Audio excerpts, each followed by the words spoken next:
नमस्कार, मैं हूँ विभा खरे। मेरे चैनल विविधा पर आपने कई रचनाकारों को सुना, उनसे रूबरू हुए। इसी क्रम में आज मैं आपके लिए लेकर आई हूँ ममता कालिया द्वारा लिखित कहानी 25 साल की लड़की। दोस्तों, मध्य वर्गीय समाज में कई तरह की जटिलताएं हैं, कई तरह के संघर्ष हैं। इन संघर्षों में बेटे की पढ़ाई को लेकर किया गया संघर्ष हो सकता है, बेटे की नौकरी को लेकर किया गया संघर्ष हो सकता है, या फिर बेटी के विवाह को लेकर किया गया संघर्ष। और तो और रोजमर्रा के खर्चों को लेकर किए गए संघर्ष की तो कोई सीमा ही नहीं होती। और जब इस समाज से मध्य वर्ग का कोई भी चरित्र किसी कहानी का पात्र बनकर उभरता है, तो इस जीवन की जटिलताएं सीधी तरह से उभरकर हमारे सामने आ जाती हैं। ममता जी की इस कहानी में मुख्य रूप से दो पात्र हैं। एक है मिसेस शर्मा और दूसरी है वो लड़की जो कि मिस्टर शर्मा यानी जो मिसेस शर्मा है उनके पति के दफ्तर में स्टेनो है। मध्यवर्गीय समाज से आती है, 25 साल की है और उसका विवाह अभी तक नहीं हुआ है। ममता जी की ये कहानी कहीं न कहीं मध्य वर्ग के मर्म पर चोट करती है। दो पात्रों के बीच वार्तालाप को कितनी खूबसूरती से ममता कालिया ने अपनी कहानी का रूप दिया है, इसे पढ़ने और सुनने के बाद ही पता चलता है। तो आइए सुनते हैं ममता कालिया की लिखी कहानी 25 साल की लड़की। वाचन स्वर विभा खरे का है। राजाराम इस वक्त छुट्टी पर है, 6 बजे आएगा। मैं तुम्हारे लिए चाय लाती हूँ, तब तक तुम अखबार पढ़ो। मिसेस शर्मा ने कहा और रसोई में चली गई। राजाराम दफ्तर का वह चपरासी है जो सिर्फ रजिस्टर पर हाजिर रहता है।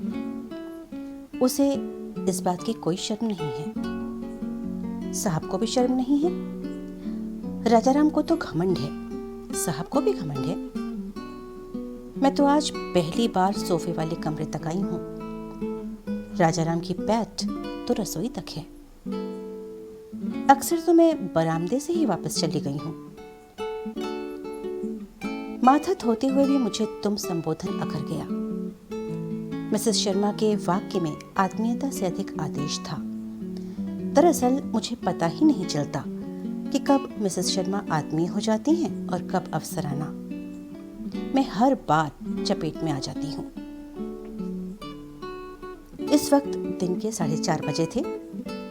यह अखबार पढ़ने का वक्त कतई नहीं था। कुछ लोग हर वक्त अखबार पढ़ सकते हैं।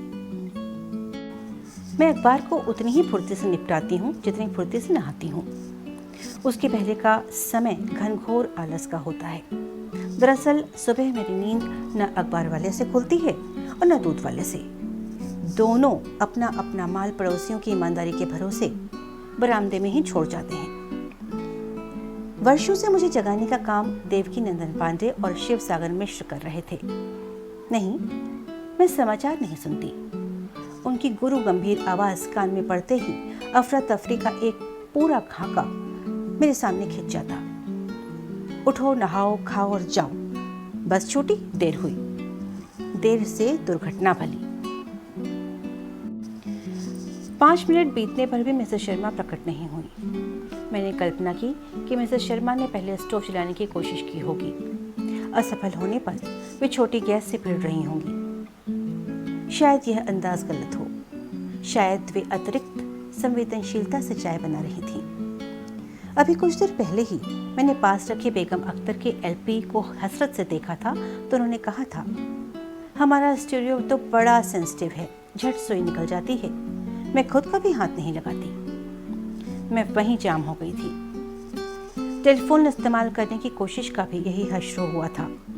मैं उपनिदेशक जी को सूचित करना चाहती थी कि निदेशक जी अभी नहीं लौटे हैं, पर मिसेस शर्मा ने फौरन टोक दिया। जाने कैसा फोन है ये, बड़ी जल्दी बिगड़ता है और एक बार बिगड़े तो जल्दी ठीक नहीं होता। फोन के बिना तो उनका 1 मिनट गुजारा नहीं।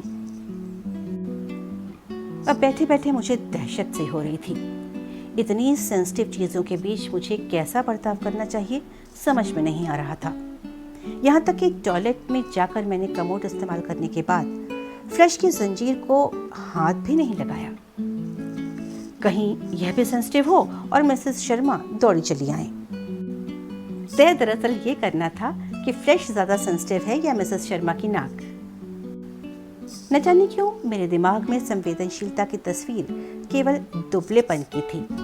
मोटे थुलथुल लोगों को संवेदनशील मानना मेरी संवेदनशीलता को गवारा न था। हालांकि कुछ दुबले लोग भी खासे चिमड़ा किस्म के होते हैं, पर यह एक ख्याल था जो मेरे मन में सिद्धांत बनता जा रहा था। मिसेस शर्मा का स्वास्थ्य अतिरिक्त उत्तम था, जैसे अक्सर दुबले पुरुषों की पत्नियों का होता है। उनका दाम्पत्य जीवन तालमेल से शुरू होकर घालमेल पर जा पहुंचा लगता था। शर्मा जी अब अपनी पत्नी के छोटे भाई या देवर लगने लगे थे। छोटा कद, हल्का बदन और पतले चेहरे वाले शर्मा जी निदेशक की बजाय निदेशक के पीए लगते। मिसेस शर्मा ने इस बीच डाइटिंग की कोशिश क्यों नहीं की, यह सोचने का विषय था। विवाह के समय का शर्मा दंपत्ति का एक चित्र कमरे में सजा था, जिसमें शर्मा जी तो कमोवेश वैसे ही लग रहे थे जैसे अब, किंतु मिसेस शर्मा पहचान में नहीं आ रही थीं। उस चित्र में आंखें झुकाए वे सलज्ज, सुंदर और सुडौल लग रही थीं। अब यह कहना मुश्किल था कि उन्होंने समय का दुरुपयोग ज्यादा किया या समय ने उनका। लो पियो के आदेश के साथ मेरे सामने एक प्याला चाय आ गई, बनी बनाई। चाय के भूरे रंग को दूध चीनी के मेल से सुनहरा होते देखने का अबोध आश्चर्य कुचल गया। यह नन्ही अय्याशी मुझे कितनी प्रिय है, कैसे बताऊं। आप? मैंने पूछा। मेरा व्रत है, सूचित करने के बाद वे ठीक मेरे सामने बैठ गईं। एकाएक मुझे वे दिन याद आने लगे जब माँ इस तरह सामने बैठकर हम बच्चों को दवा पिलाती थी। हमें इधर इधर हिलने का मौका दिए बगैर वह एक कठोर नर्स की भांति काम खत्म करके चल देती। दवा कसैली के साथ साथ विषैली भी लगती। देर तक बदन में झुरझुरी और मुंह में उल्टी आती रहती। यहाँ तो मामला और भी विकट था। हथनी आकार, शेर मुखाकृति और लोमड़ दृष्टि वाली मिसेस शर्मा अपने समस्त जप तप और व्रत से लैस मेरे सामने बैठी थी, मानो ये 3 ताले थे जिनके बाहर मैं खड़ी थी। शायद इनके इन्हीं 3 अस्त्रों से शर्मा जी अभी तक इनके पति रह गए थे। ये 3 खड़ग थे जिनसे ये शत्रुओं का वध करती थीं। मैं अपने बॉस के बारे में बहुत कम जानती थी। मैं अनुमानों से भरी हुई थी। मैं अभी सोच रही थी कि बात भी की जाए या सिर्फ चाय पी कर चल दूं कि मिसेस शर्मा ने धीरे धीरे कार्रवाई शुरू की। आजकल दफ्तर में बड़ा करप्शन फैल गया है। मैं चुप। लड़कियों का चरित्र तो रह ही नहीं गया है। लड़कों का कौन सा रह गया है? मैंने मुंह खोला। लड़कों का क्या है, पीठ पूंछ झाड़कर वैसे की वैसे, पर लड़कियों को तो सोचना चाहिए ना। सामने वाले मकान में रहती है एक, दफ्तर से रोज रात को 11-12 बजे लौटती है। बताओ, आधी रात में कौन सा दफ्तर बंद होता है? ये कहते हैं नाइट ड्यूटी करती होगी। लड़कियों से कौन कराता है नाइट ड्यूटी? जिसे देखो वही चालू हो गई है। उन्होंने कुछ ऐसा मुंह बनाया जैसे उन्हें कोई गंदी चीज आंखों के आगे घटित होती दिख रही हो। मैं बहुत डर गई थी। मुझे ऐसा लगा जैसे अब मुझ पर प्रहार होने वाला है। मुझे यह भी लगा जैसे मिसेस शर्मा के मन में यह खटका था कि शर्मा जी मुझ पर प्रेम दृष्टि रखते हैं। तभी तो यह सब बता रही थी कि शर्मा जी लखनऊ से कब लौटेंगे। मेरा अपराध सिर्फ इतना था। कि मैं शर्मा जी की स्टेनो थी। मेरी उम्र 25 थी, मेरा विवाह नहीं हुआ था और उपनिदेशक ने मुझे कुछ कागज़ों पर हस्ताक्षर कराने के लिए यहाँ भेज दिया था। 25 साल की उम्र की 25 परेशानियां थीं, जिनमें से कुछ इस वक्त बुरी तरह खटक रही थीं। इन दिनों लड़कियों के बीच मैं औरत और औरतों के बीच लड़की गिनी जाने लगी थी। सच्चरित्र स्त्रियों में मुझे दुष्चरित्र और दुष्चरित्र स्त्रियों में कुछ सच्चरित्र समझा जाने लगा था। किसी भी वर्ग से संवाद का सिलसिला बैठ नहीं पा रहा था। मोहल्ले की छोटी लड़कियां मुझे अब आंटी कहने लगी थीं, जबकि मैं स्वयं अभी बहुतों को आंटी कहने की मना स्थिति में थी। इन सब खतरों के बीच मैं इस वक्त भी बैठी थी। मिसेस शर्मा मुझे मर्मभेदी दृष्टि से देखती हुई तहकीकात कर रही थीं कि दफ्तर में कुल कितनी लड़कियां स्टाफ पर हैं, उनमें से कितनी विवाहित हैं, कितनी अविवाहित, कितनी परित्यक्त हैं और कितनी विधवा। विवाहितों में कौन कौन सुखी अथवा दुखी है। वे यह छीछलेतर क्यों कर रही थीं? क्या मैं ही उनको मिली थी? यह क्या वजह है कि टाइपिस्ट वाइपिस्ट जल्दी शादी क्यों नहीं करती? उन्होंने कहा। मैं बहुत डर गई। पर तुम तो ऐसी नहीं लगती। जमाना बहुत खराब है। लड़की का पांव जरा फिसला नहीं कि फिसलता ही चला जाता है। उम्र भर रोना पड़ेगा फिर। मैं और भयभीत हो उठी। वे अपने जप तप और व्रत से ही क्यों नहीं सीधे साधे मुझे भस्म कर देती?